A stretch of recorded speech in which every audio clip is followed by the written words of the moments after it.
Well, a year ago, he visited us in this very same studio, and it's one of the most popular interviews we've ever done with viewers of InfoWars Nightly News and everybody on the radio show and out in YouTube world. With more than 30 million records sold, he is one of the biggest rock stars in history. He founded the Smashing Pumpkins, which I've been a big fan of for years, since high school, really, or I guess college. But the real reason I'm a fan is he is an amazing thinker and gets me to think. As dumb as I am, that's hard to do. Billy Corgan of Smashing Pumpkins here in town to play in Austin, Texas to a sold-out crowd. Good to have you here, my friend. Thank you. Wow, we just talked for like 5 minutes before we went on tonight, and I wrote like 14, 15 different points that you said you wanted to talk about. Where do we start? I mean, Billy, you've got the floor. Well, last time I was in Austin, you and I went out to dinner and had a conversation.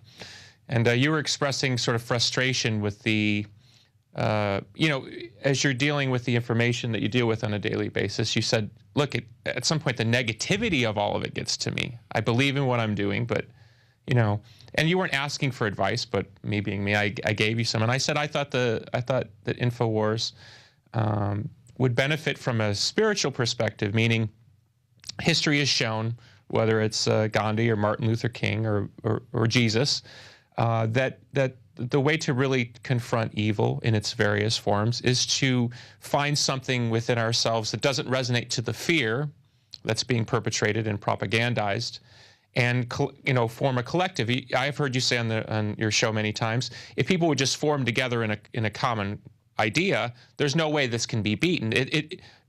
Which is why I think you're astute to call it an info war, because the future really is about who controls information and who decides what the information is worth. And what we see from many citizen journalists now, the second and third waves beyond what people like you started, is they're finding clips of things that don't get played on the nightly news, the stuff that you and I never saw growing up. Like even today, this morning, I watched the exchange between Feinstein and Cruz over the gun issue. That's the kind of thing you would never see. And I got to watch the entire exchange. It wasn't edited. It wasn't leaned. I didn't have an anchor on the back end going, oh, can you believe Cruz? Da, da, da. I get to make my own value judgment. So where am I going with this? Anyway, so. Well, no, I mean, your own instinctive first look. No, that's absolutely what's happening. So now there's a wider range of information out there. I think we could agree that intelligence is one thing, but street smarts is something that most people have. Most people, if they come from immigrant class like my family did, they had to learn how to survive. And if survival in the modern world is understanding, what the difference is between what we're being told and what we're actually finding when we get our paychecks and things like that, we have to go and seek out that information to deduce it. So I think a spiritual perspective on top of it, and when I say spiritual, I don't necessarily mean a dogmatic spiritualism. I'm talking about earth age-old tenets that mean something. Family means something. You talk all the time about how you've read these eugenicists and stuff talking about breaking up the family and stuff like that. Well, I've seen that in my lifetime. I've seen where television has turned very anti-family. I mean, if you didn't believe in a single conspiracy in the world, if you just watch television like I have for 40 years, you've seen a very negative bias against families. Families are basically made fun of. Men are emasculated on TV constantly. Where does that come from? Is that a cultural thing? Is there somebody predictively programming that? Is there an agenda behind that? Those are all serious questions to ask. So I think it would behoove you to open up into an additional realm in the information that you seek, which is how can we kind of look at some of this information from a more positivistic and spiritually rooted perspective so that we can confront these things and not be overwhelmed by them, but we can kind of look into our communities and unify with like-minded thinkers to kind of take this on in a way that's not basically succumbing to the same low vibration thinking, which is aggression. Like, I love it when you say, I don't believe in this being a violent thing. I don't want people to kill. I don't want guns being used. I don't want a violent revolution. Well, the system wants that because they think that's an area they control. Well, you definitely see where the events where people have gone off recently being propagandized, obviously to make other agendas, illuminate other agendas that they obviously want pushed through. And those are scary things for most people. So again, how do we look at these things from a different perspective so it's not, because because the thing, look, if when you confront negativity in any form, and being in public life, I mean, confronting negativity is just part of the game or part of the job, because invariably somebody's going to disagree with you if you have any perspective. You have to go to a place within that says, well, how important is this really? And I think when we're looking particularly at modern propaganda, I see a real turning point, particularly like people in my community and my family, where they're not so want to buy this propaganda anymore. Recently, we saw with the sequester where the Obama administration ran out there and made it sound like the sky was falling, and the sky didn't fall. And you see really for the first time, maybe in the 5 years or 4+ years of Obama's presidency, where people are really starting to doubt, well, maybe what he's saying isn't, I'm not just going to take it at face value, the people who believe in the things that he said at face value. And that doesn't mean you endorse the Republicans either. They love to make it like, what, you're with the Republicans? No, I get that both of these systems are contained within the overall same control mechanism. People are going off the reservation. You talked about the paradigm of propaganda and how they use fear, and people see me get angry and they think, you're trying to scare me. No. I'm saying our house is on fire. Let's put the fire out. But they're the ones that I see using the fear, trying to teach people they're powerless. If you really look at what the corrupt forces are doing, it looks like something done actually from a position of weakness. Well, I would say it like this. Why has information in the modern age become so valuable? I'll play a show in front of, let's say, 5,000 people. Well, if all 5,000 people decide to rush the stage, there's no security that's going to stop them. Well, it's the same thing with governments. They want the populace to be kind of neutered in their thinking because they don't all want them rushing over the gates, a la the French Revolution. Now, we don't want that. Neither you or I have any faith in violence being a means to an end. So why do people want to control this information so vociferously? Why is literally administrations out there, and not just our own, willingly lying? and what's amazing is you see citizen journalists finding out the lies and actually making cogent arguments of where the lies are coming from, and creating historical precedents, or putting their own YouTube videos together of this guy said this and then now he's saying this. And I think that's fascinating because, and I think you were astute intuitively or otherwise to recognize that the info war was really going to be the war, the war for hearts and minds, right? Because essentially if people believe in what's happening, well, then they're less likely to question it. And so this slow degrading of family, of community, of even with the way the new papacy is being viewed, saying, oh, it's got to be like this, and why isn't the new pope like this? Where is all that coming from? That's the way I look at it. It's sort of like somebody who's standing on the sidelines, because as somebody who's been in media for over 20 years, people are scrumming with that football for a reason. That's not an accident. Why are we being fed a particular agenda worldwide?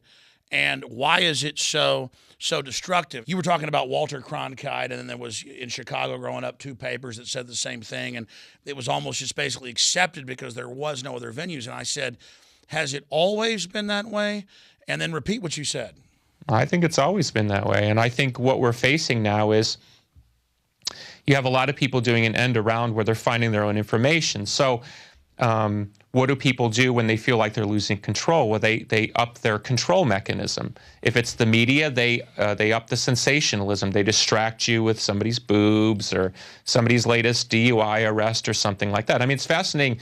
My assistant back in Chicago, for whatever reason, when you put on the computer, it logs into Yahoo, and they've always got this top 10 list. Whatever the top 10 searches or whatever most traded search. And it's fascinating because you'll have this world crisis, number 2, and then, Kate Upton's nose will be number 1.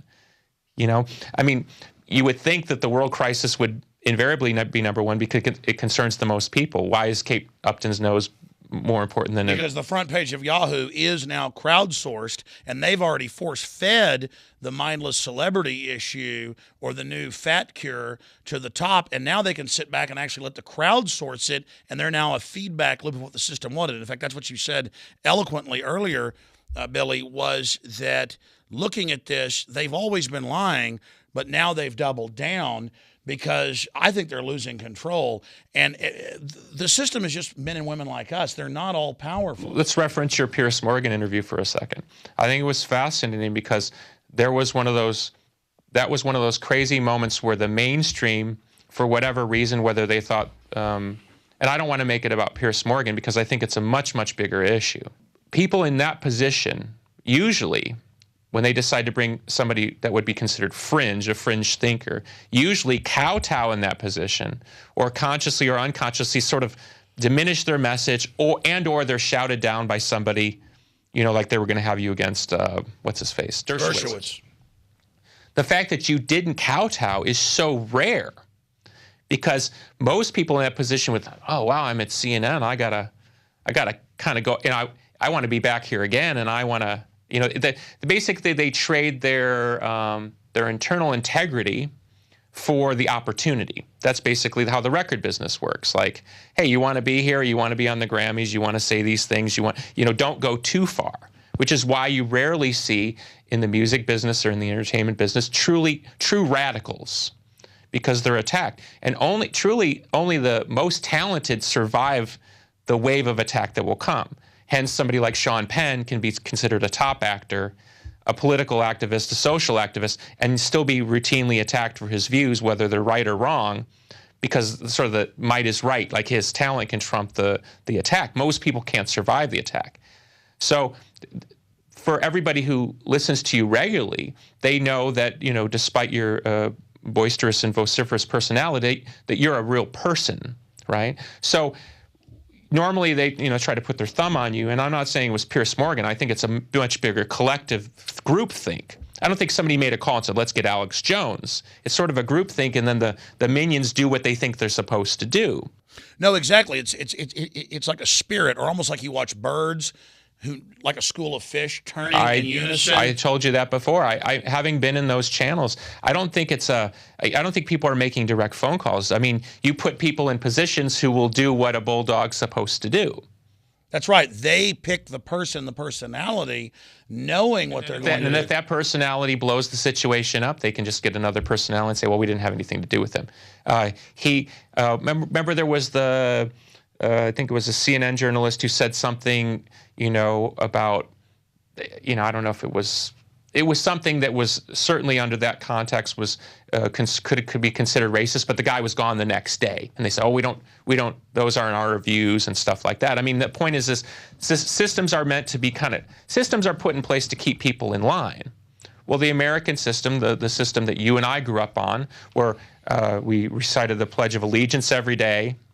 You know, we were drinking, I remember they used to hand us little cups, paper cups with pink liquid. Oh, what's this, a polio vaccine? I mean, no parental consent. God knows what I was drinking. Cancer viruses, well, on record, SV40. Well, no, you're absolutely right. Way to cheer me up there. And so really things are actually much better today. The system is so out of control. Well, it is true, but don't worry. No, but I think people are waking up is the good news. But here's the thing. You have so much information now. So let's I mean, this is a really bad analogy, but let's say this is control. This is the system that was there. Okay, well, it's expanding, contracting. People are trying to smush it back down. People that exist outside that system, either the system has to expand and try to include them in the system, which is what people would normally call the sellout, or you have to have enough oxygen on your own to exist outside that system. Ultimately, the system is predicated on the idea that they can either buy you in at some point, like you said at one point, like I think you said Fox News wanted you to do a show, or a lot of stuff, yeah. Yeah, those are those moments where they're trying to bring you in the system. You know, they're trying, and again, I don't think it's somebody making a phone call. You've amassed a personal power, and I know you don't like to make it about you, but I think it's a good example in this moment. I've amassed a particular power. We'd actually, if you think about it, we don't actually have that much power. You know, the ideas have power. Exactly. And that's the thing that's dangerous, and that's maybe where the spiritual turning point is. As long as you hammer on ideas that are important, as long as I sing songs that have to do with real things, they can replace people like us, but those ideas don't die. History has shown that. And when a bunch of people pick them up and say, stop telling me I'm a loser, stop telling me resistance is futile. Going back briefly to Piers Morgan, they were doing stuff, to be behind the scenes, so I blew up at them. And it was so out of line to get out of the coma and get out of the trance. And I didn't even understand it. You sent me a text like 30 minutes after, I guess you'd seen it. You said, that was the greatest ever. You've broken the trance. And it shows the little guy has the power pulling the curtain back. And I do think, because I'm not hyping things just because I'm in it, I think that was a Wizard of Oz moment. I agree with you, because we don't know. Look, we're all struggling. I talk to people all the time. We're all struggling what this all really means. And there's tons of stuff that don't fall into the realm of conspiracy. How are we going to reconcile carbon taxes? How are we going to reconcile the cost of Obamacare? Every time they come out with a new estimate, it's double, triple, quadruple what they originally sold it as. I mean, these are very real things. It's bankrupting everybody, I know. Right. Okay, so these are real things. So as we're all trying to reconcile where this is all headed, if it is globalism, if there's some sort of massive cabal underfoot, if somebody up at the top is rationalizing, hey, at the end of the day, this will be perfect. Yeah, you'll all be opiated, on your soma, but we won't have wars anymore, and there won't be crime anymore because everyone will be wearing some kind of tracking. That's what they say, yeah. Right. So maybe it is some sort of crazy quasi-spiritual justification. I think most people in their heart don't resonate with that idea. We were taught in 1984 in school as this is the idea where we don't want it to go. And people resonate with that. That's not who we are. Exactly. So back to the point, and this is why I would encourage you to push for more spiritual subject matter in a non-dogmatic way. Universal. Right. People, look, what was interesting to me about that, because I'm not a gun owner, I'm not a total anti-violence on every level if possible, except probably my big mouth. But it was such a rare thing to see a person being real on television. Just the act of being real. I'm a real person, I'm saying a real thing. I'm not controlled by the environment, like you said, in the Wizard of Oz castle. That alone, just that alone is paradigm shattering. And that's why it was uncomfortable for people. Yes, but here's the thing. You also have generations now growing up watching YouTube clips of cats playing piano and people doing silly things, but they're also seeing citizen reporters, things like that. So these two worlds are kind of coming together, and they're ultimately going to clash, right? As you point out, the ratings on many of these programs really aren't that big. Sometimes the Drudge will put he always has the ratings. It's shocking, the ratings. That's what I'm saying is we're entering this kind of interesting tipping point where who's going to control the message, right? Who's going to control the message? And I think it's important if information is like, the Linus ball, this big thing of dirt, I think it's important to put in value systems that everybody can resonate with that are apolitical. You oftentimes talk about your family, you talk about nature. I think these are really important things to kind of lend depth to the argument. I agree. I think what you're saying, and correct me if I'm wrong, because you said this at dinner, but this is something I really realized. I get angry at myself when I'm walking on the Greenbelt and I saw the other day the moon and sun up at the same time with like clouds, and I was like, this is hallucination good. I mean, this was gorgeous. And just the birds and the wind and the smell of some flowers, and I'm down there walking with my dogs, and I thought, it's horrible that I'm even giving the system all this power about how evil they are and all the things they're doing. But I've got to get people who are at a lower level to realize that's happening, to get them to look up. The system wants to keep us in an artificial box. And that's what this matrix thing's all about, to not see and feel the universe around us. So I get what you're saying, but how do you translate that? Because yes, I think you have to turn to people who have let's call it a deeper well of perspective that is timeless. So I would love to see on your program you talk to people who are Native American elders who have a spiritual architecture and engineering that can talk about how someone 400 years ago would have viewed. I mean, how did the Native American population? If you've ever read Black Elk Speaks, that's an interesting thing. He had visions about how his tribe and his Indian nation were going to be overrun by the white people. And look, I'm no expert in Native American affairs, but what are the chances now that the Native American population of America would ever go back to the way it used to be? Very small, right? Whatever's happened. and even though most of it's incredibly unjust and continues to be. So the point of moving forward is a point of integration. Like it's that old, it's like in Star Wars, same thing. It's like, what does the enemy teach us about ourselves? I watched this Star Wars recently where Luke's got to go in the weird thing, and he ends up, defeating the ghost Darth Vader himself. And it's really himself. And I mean, that's what spiritual languaging teaches us, is that, and back to what I wanted to try to address, is propaganda works on the idea that they're going to touch something in you that you're afraid of. It's fascinating sometimes to read people's comments. I mean, there'll be something that very much concerns them, and it breaks down in these sort of interscene squabbles that don't have anything to do with the thing that was being talked about, because they actually can't deal with the issue that's being presented. That's why they'll distract off into some conspiracy that has no basis in reality, instead of the trillion-pound elephant hiding right there in the room. Now, I just hope that viewers out there realize that you have inherent power. I think that's what Billy was saying earlier. It's the basic bedrock spiritual things, our conscience, our programming, things we know are true. That's what threatens the system. I think most people have a hard time understanding it, let's call it its highest levels.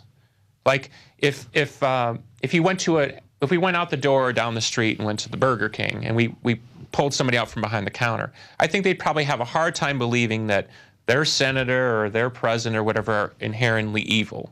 Whether you or I could make an argument for better or worse, right?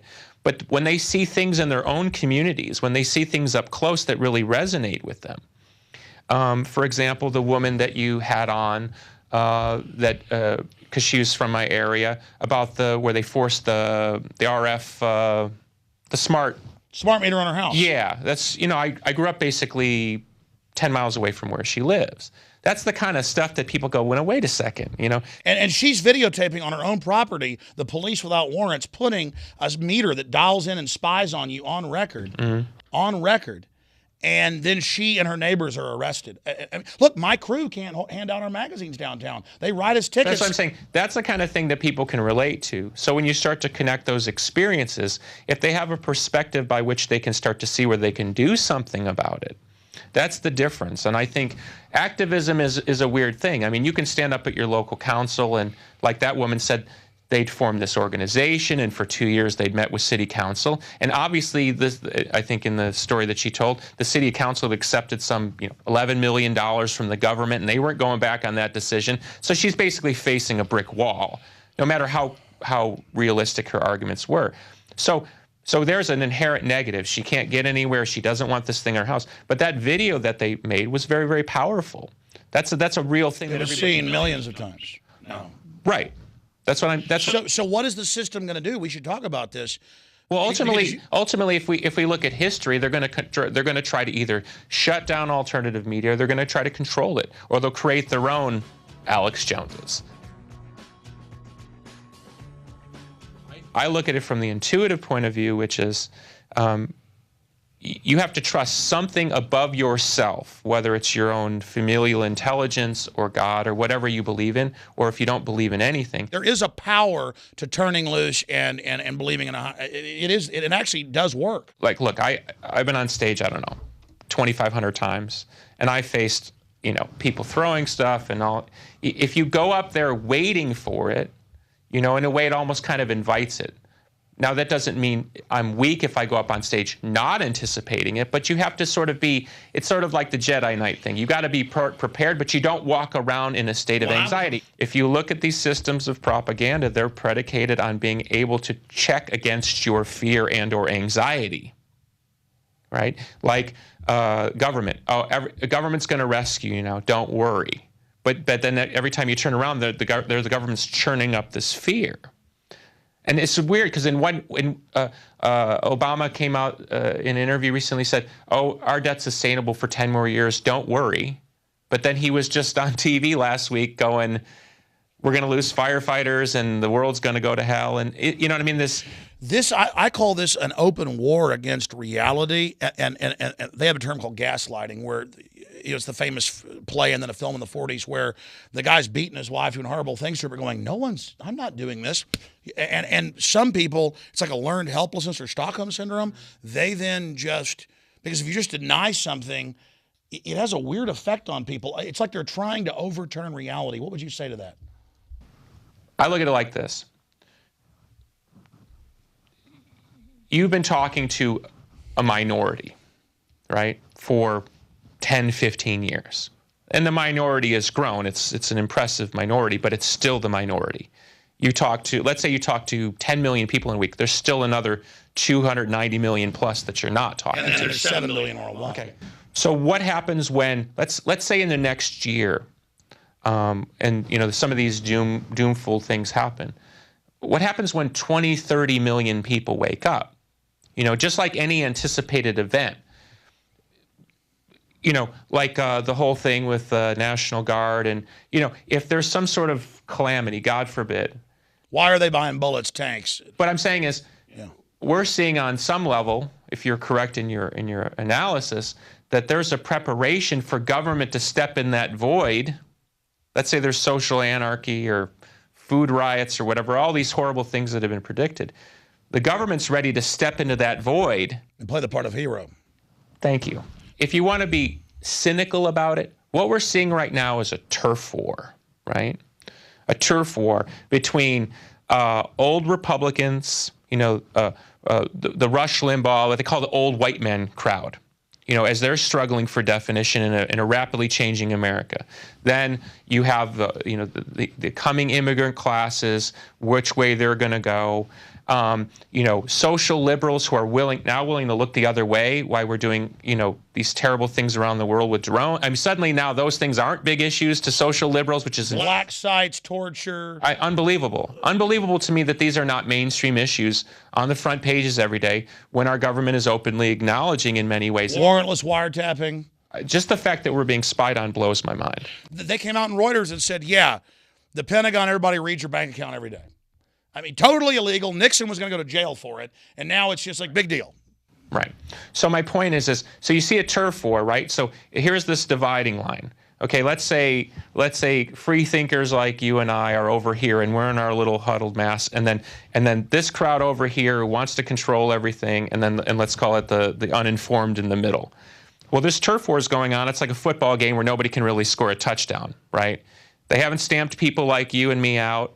And certainly we're not going to stamp them out anytime soon. So it's back and forth.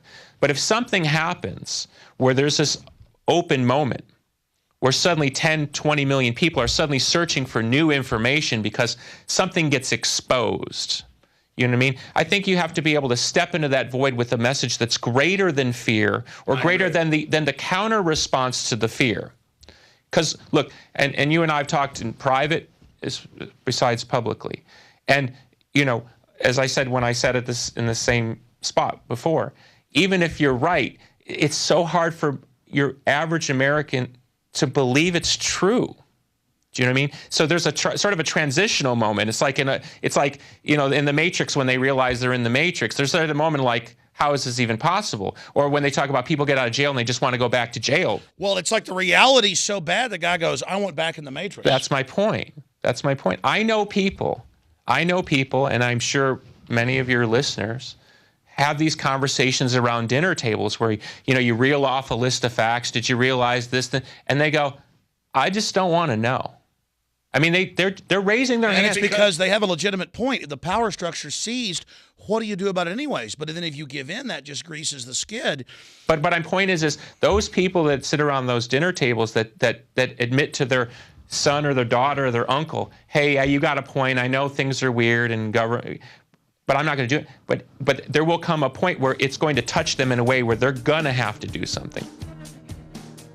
Let's be cold. It's a game, right? This is a big game, and who gets to win and who gets to control how the pieces move about the board. Okay, there is going to come a point. They may knock the whole board off. Well, that may happen. But that would only happen if they're willing to admit that people like you are right. Right? That'll be a double down. That'll totally. That's like the double down, right? Mm-hmm. Right. But the point is let's say there's something cataclysmic, worthy of knocking all the pieces off the board. A nuke goes off. Worthy of shutting down the internet. Worthy of silencing any dissident voices, even ones that would be considered mild dissident voices, like has happened in other historical moments of tyranny. right? And every time it was the same justification. We're doing this for the motherland or the fatherland, or the excuse will exist. It's what the populace does in that moment that will determine whether it's going to be 50 more years worse, or it's going to have to go through the incredibly difficult kvetching of reality. And I think that if we've been in an imperial system all along, which there is evidence to suggest that we've been in an imperial system all along, well, we're going to have to be accountable. Every person's going to have to be accountable on some emotional and spiritual level. But the price is too big to keep going. What you just said, if they do push it to that, I think all the fake liberals, all the fake conservatives, what's happening is they've denied. And when you deny so long, you get to where you'll deny anything just to say you were right. But then it becomes so, what was the word you used? Absurdist. Yeah. Yeah. It becomes so absurdist that it becomes a joke. And I think that's what's happening it was like Robert Gibbs 3 weeks ago on TV. He came out when he said that they told him there's no such thing as drones. And this is a guy who's supposed to go out there and put his entire credibility on the line. I mean, think of him as a human being. And he said it's Wizard of Oz. This is an admitted program. But I'm saying let's look at it from a slightly spiritual perspective. I mean, Robert Gibbs is a real human being, right? Yeah. Okay. I'm sure he's got a family. Smart guy. Okay. He's obviously made his way up through the ranks. He probably worked, crap jobs. So there he is. You're the PR guy for the president. I mean, if you're a PR guy, that's the job. You're the #1 guy in America. You got the best jobs. The media. And then they tell you, and they send out there and just basically lie. I mean, this guy's got to put his entire credibility, his entire career on the line and lie about something. And then why would he come out now and say it? I'm seeing more and more of that. Because it's like any other regime. He's thinking, I don't want to go down with this ship. You're seeing now, there was another insider, can't remember what it was about recently, where another guy he wrote a book. But see, I think that Gibbs moment was like my Piers Morgan moment. More and more people are going, I'm not going to play along anymore. But the question is, if we're talking about it coldly like a game, right? The question is, does anybody care? If the tree falls in the forest. So the spiritual issue is people better start caring again. But that's my point to you is, you can win all day long on the facts. Okay, I once sat here and said, even if everything you say is wrong, I like the argument. Now let me reverse it. Even if everything you say is right, there is a segment of the people in this country particularly, and in this world, that we need to get on board. We're not going to get them on board with fear. We're not going to get them on board with facts. We have to touch some other part of it. Exactly. What do I do? But that's what I'm saying. I think you have to diversify your message into a broader thing that's sort of unassailable. Okay, let's use the Star Wars analogy. The Death Star is orbiting the moon. Star Wars, Episode 4. It's about to shoot the moon, and that's right when they blow it up. It's kind of that moment when both line up. The stars are aligning. It's going to be in that fulcrum point. And either the dark side's going to win and set you back 1,000 years, or you're gonna go and because just because you stop that Death Star doesn't mean you can stop the next one and the next one and the next one. Yeah. So in that case, it's a lone victory against a still larger force. Yeah, so we're entering this prime jump point zone, this crossroads. You said we need to have a spiritual talk, and I think this has been a transcendent talk because you've definitely taken me a long way into understanding. You said, Alex, you need to hit that next level, and you're like, I don't know exactly what it is, but we all need to hit that next level to beat this. That Martin Luther King, Gandhi, or what Jesus talked about, that moment. So what in your gut, your spirit right now, what do we do then? I'm talking to the people because you're right. If they don't want this freedom, if they don't want to be free, if they want to be slaves, then we're going down. That's what I'm saying. So what do we say to them? I think you have to find look. Just because I wrote one good song doesn't mean people are going to listen to the next one or the next one or the next one. It's the collective message that I've been able to create that's allowed me to have a wonderful musical life. Because I've been able to create sort of a broader message that has an appeal to lots of different people for lots of different reasons. I think you've been at the tip of the spear for a long time. Personally, on some level, that's worn you down because you are literally shouting against a mountain every day. Yeah, and half the time I'm so burned out, I'm not even functioning. But my point to you on a personal level is if you can draw from a deeper well of source, sources that go back thousands of years. So I need to climb another mountain. That's what I'm saying. You go read, or bring in somebody who's an expert in people who have a deeper understanding, that bring in the historical and spiritual perspectives, because we're not the first people that have faced this. Yes, we're the first people that have ever faced this in this way, with technology being at the core, the immediacy of communication. But you can't tell me 500 years ago or 1,000 years ago, people weren't facing the same paradigm. Well, they were facing the Roman army that was like, super high tech compared to them. Exactly. But I'm saying, but tell me that it was any different. Tell me it was the natives facing people with guns. Yeah. Right. I'm saying, how were those things overcome? You said you're reading a book right now about the African slave trade. I've read those too. It's amazing. I mean, it's I can't think of the man's name was Barth. He traveled in Islamist Africa in the 1850s. He was a German guy, but somehow he got a British commission. And, obviously the British were sending him down there to see how reasonable it would be to go and intel, plunder. Exactly. Scoping. But he was a scientist, and he rationalized going. But he witnessed, what was an awful slave trade. And he said that in his notes, he said that the African slave trade on other African tribes was shocking him.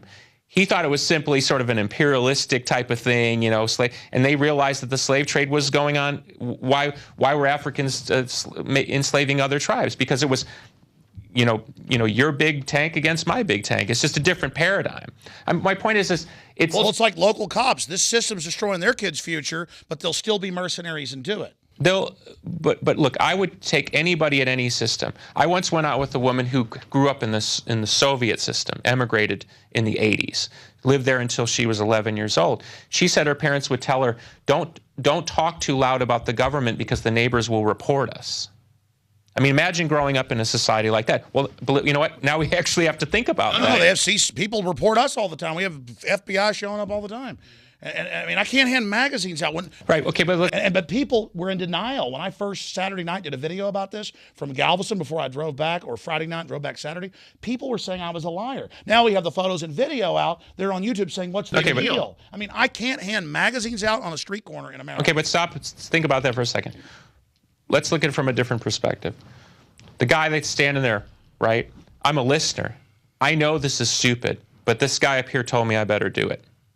I meet TSA agents who are frisking me down, who are embarrassed to be frisking me down because they know my music and they know me, and they know I'm not a terrorist. Right, and they're embarrassed. Why are good-hearted Americans willing to follow orders? Do you know what I mean? Why in other tyrannical regimes were those people willing to follow orders? I think you have to address those questions, and I don't think you can address them on the veracity of the fact, which is it's dumb. Okay, most people, if you sat them down at a table and explained the story, they'd say that's dumb. Okay, but this kind of dumb stuff's going on every day. Kids being expelled. Some kid said to another kid, 5 years old, something about shooting him. I mean, I grew up playing cowboys and Indians. It doesn't mean if a donut looks like a gun, they're kicked out. What about the bubble gun girl? Right, but I'm saying is I think you have to start getting into the mind of and I hear you say it, and I think it's a powerful message when you say, hey, you out there who think you're going to get away with this and they're not going to come looking for you at some point. Don't be fooled, right? But I think you have to get into the heart and mind of what their motivation is. In wrestling, they know that, but they're in the minute, they're scared. What they say in wrestling, right? The bad guy has to believe in what he's doing. So even the bad guy believes in what he's doing. He's been propagandized. I'm beating this kid down for America, or whatever they're thinking. You understand? I'm dropping this drone on a whole wedding party to get one guy. Collateral because I'm killing a terrorist. You have to get into that person's mind of why. Did you know they give higher medals to the drone operators than Purple Hearts? That's been suspended now, I've heard. Okay, but I mean, they're overdoing it. Like, you're such a hero. As someone who admires your courage, I would like you to see you broaden the message and bring in people who can speak to this kind of, whether it's a historian, I mean, maybe once a week, it could be a special feature, a historian, bring in people from the Catholic Church, bring in Buddhists, bring in Native American elders. Ask, how do you guys view this, or girls? How do you process this reality? So you're saying reach out to all the groups to get them thinking about it. Not all that, but I mean, by talking to people, it gets them thinking as well. Look, let's be let's make a small rhetorical example. Maybe your message and maybe the message of other enlightened thinkers really only reaches people who have enough educational background or cognitive background to recognize that it's a good argument, right? A lot of people are raised on junk food and Gilligan's Island and probably don't have the, I'm not saying they're stupid, but they don't have the intellectual capacity because they've never been in that situation to have to think like that. A lot of lower classes, which I come from in my family background, they're predicated on survival. Right? What was some of the way the election was, this last election was waged? It's survival. Hey, if I vote for this guy, I got a better chance of surviving than if I vote for this. And then he raises payroll taxes on poor people. It's too late now, right? But I'm saying is, my point is you got to explain to somebody who doesn't necessarily think like you or like that why it's. So you're saying by getting all the other groups on and getting them to talk about it, that'll reach. I think you diversify the import of the message so that it resonates at a higher level, right? Most people believe in what America means, even though there's plenty of evidence to suggest we've killed and maimed plenty, right? There are people out there, veterans, who really struggle with why they went here. You know, I know one kid who struggles with why he went over to Iraq. And the power structure knows that. They get them when they're 18, knowing later they're going to wake up, but by then they're now listed as the terrorist. What do you think about them saying veterans are the #1 terror threat? I find that probably one of all the things you talk about, I find that to be one of the most disturbing. It's bizarre. Well, I mean, it's over the top. It's interesting from this perspective. Look, you know, you watch the basketball game. And there's the commercial for the, whatever, the Air Force. And it's like a video game, drones. And, it looks like, I literally think it's a video game commercial until I realize it's for the Air Force or something. They're blurring it. Right. But they're bringing these people in, believing a set of ideals, which is consistent with, American greatness or something. And freedom. Right. Okay. So let's say you believe it, and nothing I say or you say would change their mind. America's the best, and I did this for a reason. I serve my country. Well, now we have a lot of evidence to suggest that they're not being supported when they come home. The Veterans Administrations, all this kind of stuff, right? And even like them not allowing them to show the coffins when they come back. All that kind of stuff, right? Why are they flipping that narrative? Because that's a pretty big flip. From you're a hero, applaud the troops, to you can't even now we don't trust you with a gun. Wow. Or I saw that clip where the city councilman objected because there was a guy who was a veteran, had a right to carry. And did you see that clip? Yes. And he got up and left because he said, I don't want to be in here. And the guy was not breaking the law. He's a veteran. You know what I mean? They want to send him to foreign countries to kill people, but now when they have that right to defend themselves and have a Second Amendment here, they don't even want to be around it. It's like, but again, the technocrats want to send him to kill, but now they're scared of it. But again, I'm just using this as a point to illustrate what I'm talking about. What's the higher perspective on that? Why do we sell somebody so hard as a hero, and then what propaganda do we need to use to believe that they're dangerous? It's like spiking a cannon after a war. They're decommissioning a weapon. Right, but why do they need to do it that way? That's why I'm saying I watch that trend. Yeah, why are they? Because it's waking people up. I think the establishment has been very smart and professional in the past, but I think they've been smoking their own dope. I mean, more and more, because I always heard the argument that the elite are crazy, and I'm like, oh no, they've got it all together. Why do you think they're doing it? That's a really good question. I think that's a very real question. I think the speed of information, even to the let's say you're in American intelligence and you're actually sitting at the top of the data heap and you can see where it's going, and you're talking to the guy who's predicting what it's going to be like in 20 or 30 years. I think even if you're that guy or that woman, you're sitting on top of that data heap. I think the speed at which this is moving is probably almost beyond human conception. I agree, and now there's so many angles. They can listen to all our phone calls, but they don't have time to listen. If you're talking to a veteran who feels like, hey, I serve my country, I don't break the law, I don't smoke weed, I don't do anything. I go down to a local bar, have a couple on Saturday, You know, I got kids, I got a good job. Why are you demonizing me? I think you have to appeal to them beyond just the fact. That's what I'm trying to say. Like you don't deserve that. Look, you could put 10 people in this room, and you could tell them the most honest thing in the world, and 3 of them wouldn't believe you, right? Yeah.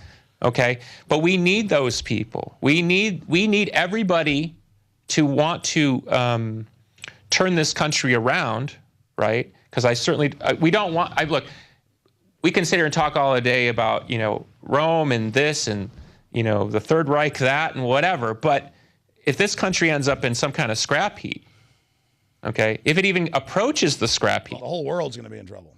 The whole world's in trouble. It is in trouble. And I don't necessarily want to go through that. I want to avert this. I know you do, but that's what I'm trying to say to you is so when you're talking and you're making that argument and you believe you're right and you know you're right, it doesn't mean that everyone's going to hear you. You have to modulate the message in a way that people can understand and appreciate it on their own level. And to me, higher level information, you know, like, look, I found this in my own musical life. If I talk about music from a conceptual point of view, which is what makes music popular, why do people want to buy it, or whatever. If I talk about myself, people get trapped into thinking, oh, he's trying to sell me something, right? Yeah. And I think, I don't need to sell another record, I don't care, right? If I name other bands, they think, oh, you're bitter, you're just jealous of their success.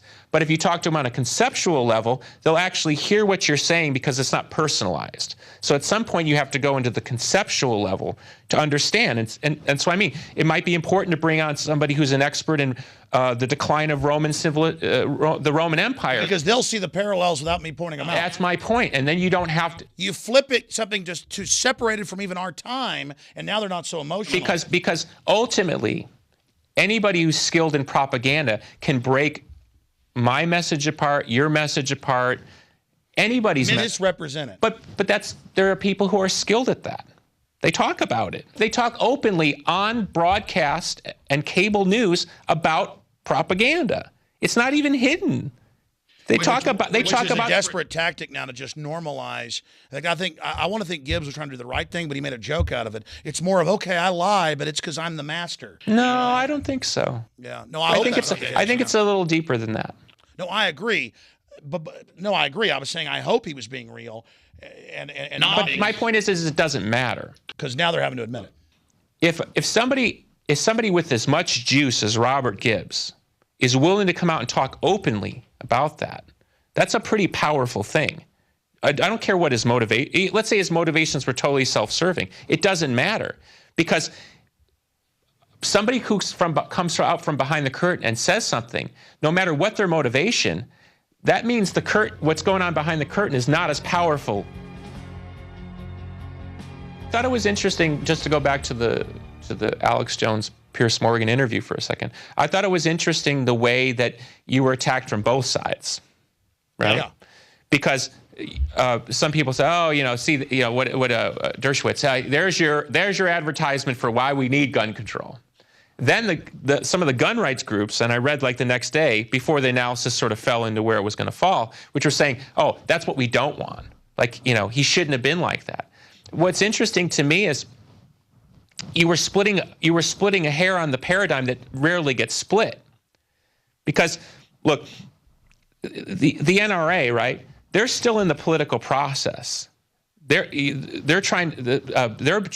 are trying to fringe them out. And, you know, all their, the NRA. And that's a way to intimidate them. That's my point. It's all part of pecking. Well, you've experienced this. I've experienced this. But think about it for 1 second. I don't know how long the NRA has been around, right? Since 1867. Okay. They've got grassroots connections. They've got political connections. They've got contributors. They're still hemmed in on some level. You know what I mean? So when people come from outside those systems, it's dangerous because you're not gonna shake the hand behind the scenes and say, yeah, you know, my game versus your game. So I think it's important that you bring in historical and spiritual analysis to say how were these systems defeated, and what were the principles that actually defeated them? What actually defeated these systems? Because you're right, history repeats itself. I'm trying to defeat them, going, they're bad, they're bad, they're bad. But people don't even know, what do you replace it with? So I think we need to look at what has defeated. There it is, a solution. No history, so you don't repeat it. What has defeated this in the past? That will be the key to the solution now. I mean, I also, like you said, reach out to the system and say, do you really want this for your kids? And I think that's effective as well. Yeah. In closing, just amazing interview. The website, we've had that on screen throughout. You've never went away, but there's been a big resurgence. Why do you think that's happening? I think just to make it consistent with the talk we've had, I think I had to when I had nothing, I was willing to play along with the system that was presented. I was willing to give my rights away, and then once I was inside the machine, I thought, wow, this is kind of really weird. Then you start trying to manipulate the machine so it works better for you. Meanwhile, you're losing some part of your, we've all seen that movie. Artist loses their integrity or whatever in the process, and da-da-da-da-da.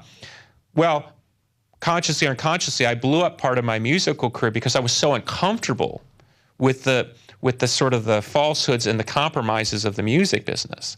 I mean, I meet people all the time who say, oh, I love this guy. And I think, oh, man, if you knew what that person was really like, or whose skull that person had stepped on to get in that place, So you learn that there's a public game and a private game and turf wars and stuff like that. And for years I thought about retiring because I thought I just can't live in this slimy, dirty business. And then I ultimately had to figure out, well, I want to do this. How do I do this right? Well, I started to have to do my own business, my own systems. I gave some of the music away for free. And then I amassed some other power that I didn't have before, or I recollected something within myself to where maybe I have something that I could have only had by going through that. And that's where I would sort of close. So you came out of Babylon or out of Egypt like Moses, went to the wilderness, and then came back. Yes. I think one of the most powerful moments in the story of Jesus' life is when he loses his temper at the money changers. You didn't say that last time. Okay, so. He knocks over all the tables. I think that's an incredible story because it says even a spiritually rooted human being can reach a point of frustration, right? So what that tells me is there is a moment to get angry, and just like is it Ecclesiastes, it's the bird song, there's a time to live, a time to die. Right. There's a time for everything. And I think where we're at now is there's a time where we have to go into something that that is unique to the unique to the American experience. For people who grew up in our relative generation, who were told America's #1 and this, and we're the shining beacon on the hill and all these things. Now we're having access to information where we realize not only is that maybe not true, but maybe it never was true. So there's a part of us as Americans that resonates with the idea that America does have a unique and special quality, even if it's an ideal. So what can we learn through this experience that we can restore that ideal so we can get back on the page where people have jobs and they're proud of themselves, and exactly, right? Because there's nothing wrong with that. There's nothing wrong with meeting somebody who works hard because they want to get something out of life to provide for their family, good values. There's nothing. I mean, that's true. That's freedom. I mean, Martin Luther King said, colorblind society, don't judge by their color, judge by the character of their deeds. As we spoke at dinner, I think, look, I came into contact with you probably 6-7 years ago. And there's even a song that I have on my Zeitgeist album, which is called United States. And we're actually performing the song at the moment. And the lyrics, and I realized the lyrics came from a lot of the things that I learned from sourcing out things that you were talking about. As I said before, I didn't just take your word for it. Rob Jacobson came to me when that came out. He said it was his favorite record. When we listened to it in the office, we were making Endgame then. It just come out. And he goes, this guy's listening to you. You got to contact him. This guy's listening to you. Well, that's true. That's funny. So, okay, so over the course of 6 to 7 years, I've had to go through different versions of, what does this really mean for my country? What does this mean for me as an individual? What does this mean for me as an artist? What does this mean for my brother who's special needs? I mean, what do all these things mean? And all I can say and share with humility is that you've got to go to a place within yourself that believes in something higher, whether it's American idealism or, as Rush Limbaugh says, American exceptionalism. I mean, you have to believe in something to guide you out of this wilderness. You have no rudder. Because my point is I don't care what your political affiliation is. You'd be hard-pressed to find just about anybody living in America right now that's comfortable with the way things are going. Okay? So you've got to realize you're the solution, and then think about, how do I change? And then together we can change the larger. But that's my point is I think, like, you can cite, and you cite facts and figures and this study, and I read this, Club of Rome report from blah, blah, blah, blah, blah. You can do that all day till you're blue in the face. But sometimes some of the most effective moments on your programming is when you talk about being a father or a citizen or a nature. So what is it about that can resonate beyond? It's the shared human experience. Thank you. Billy Corgan, we're going to have you back as soon as you come back through Austin. And it is really great to hang out with you and to have you challenge me. And I hope I challenge you. You're awesome. Thank you. And thank you for the time. Well, my friends, that's one for the record books. I can probably tell you unequivocally that may be the most powerful interview I've ever done in 17 years on air, and I didn't know that was going to happen, and it's good to get butterflies because I don't ever get those anymore, even when I'm talking to 5,000 people on a stage. So hope you analyze that interview, look over it. Think about it, because my gut, my spirit tells me that was important. And I think it's important. We all have to really think about where we are in the universe right now and really work together to change this planet, because we are hurtling in the wrong direction. And everyone in their gut knows that as a civilization, as a species, we are in grave danger, but that the solutions to turn this ship around are always there. Well, that's it for this edition of InfoWars Nightly News. God bless you all.